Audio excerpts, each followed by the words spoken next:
Hi guys, my name is Eric, and in today's video I'm going to break down how the roof insurance claim process works in 5 steps.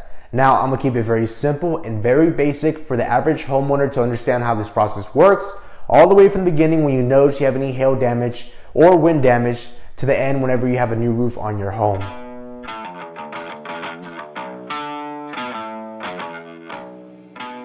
So real quick before we actually jump in, who are we and why are we giving you this advice? We're a local roofing company here in Houston, Texas. We have been in business now since 2013, so that's 8 years that we've been in business here. We've been working with insurance claims, with storm damage claims for a while now, so we have a little bit of experience when it comes to this type of work.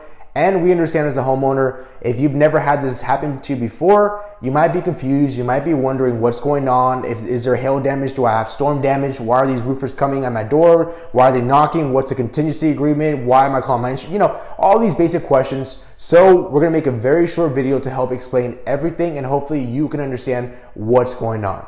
If I miss anything or if you have any questions, just drop a comment down below or give us a call. We're happy to help answer any questions you might have. Now, continuing with this video is broken down in 5 parts.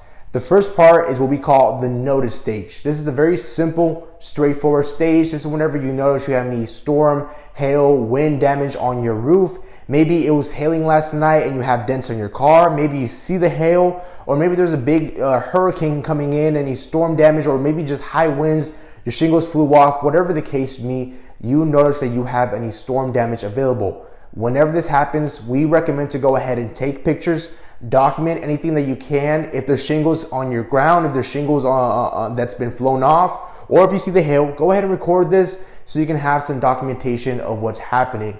Now, after you do that, we recommend for you to go on Google, go on Facebook, and just look up a local roofing company in your area that does storm damage, storm restoration. Now, we advise you to keep it local and choose someone that has an online presence, has some sort of certification, good reviews, maybe is licensed or maybe has some sort of award, someone that you can trust to come to your home and explain everything to you. Now, this brings me to the second stage, which I call the inspection stage. So depending on the roofing company you pick, they're gonna come out there and they're gonna put the ladder on your roof, they're gonna do a drone, and they're gonna do a full inspection on your roof. And what they're doing is they're going to notice if there's any hail damage, any missing granules, or if there's any storm damage. They're going to do their whole entire job from beginning to end and do an inspection report. After that, they're going to talk to you, the homeowner, and explain what they see and tell you whether or not you have any storm damage. Now, if you do have storm damage, they might do a presentation about who they are as a company, explaining how long they've been in business now for, and then explain the insurance process, what's going to happen next, what usually happens, what are deductibles, what are RCVs, ACV policies, and explain everything. And then they might have you sign a contingency agreement. Now, a contingency agreement is a very simple contract, and what this basically means is that if you like this company and you trust them and you want them to represent you, you're signing a contract that says that you allow this company to represent your best interest as a homeowner, and they're going to come out there, talk to the adjuster, talk to your insurance company, go ahead and take pictures, documentation, go out there and do everything they can to go ahead and help you, the homeowner. Now, why is there a contingency agreement? The reason for a contingency agreement, to keep it short, is to protect the contractor there. I understand I might be biased. We are a roofing company, so I am taking the contractor's perspective.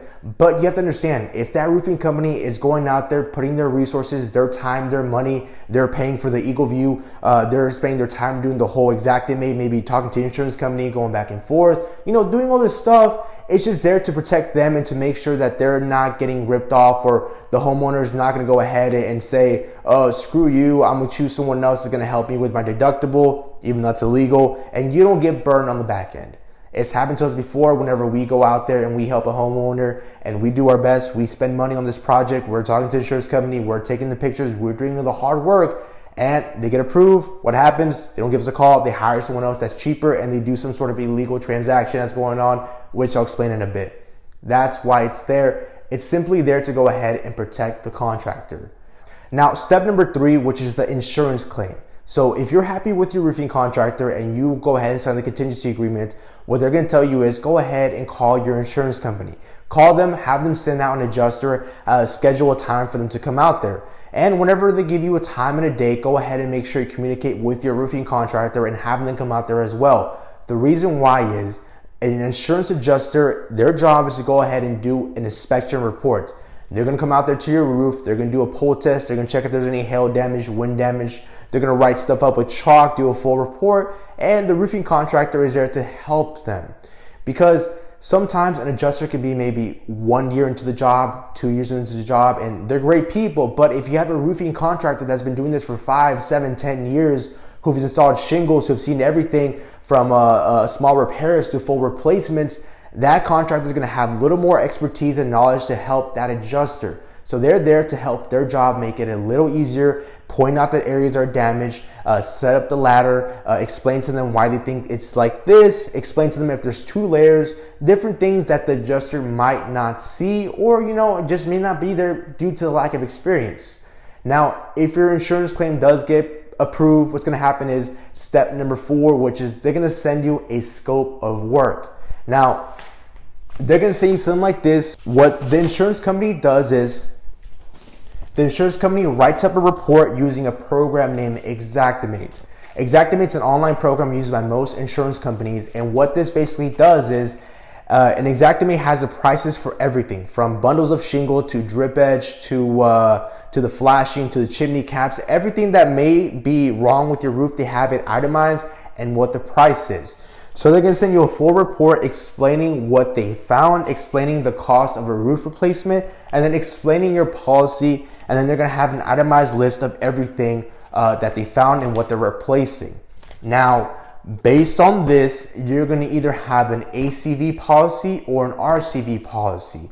ACV policy means actual cash value. RCV policy means replacement cost value. Now, as a homeowner, it doesn't matter which roofing contractor you choose. You're always going to pay the same price no matter what.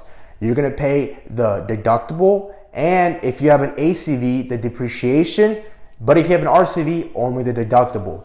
Now, whenever you get this packet, it's very important to go ahead and call your roofing company, call your roofing contractor, and have them take a look at it. Maybe go ahead and send a PDF copy, because one of the things that gets overlooked when it comes to the homeowner is you're going to have an area where you have everything itemized on here.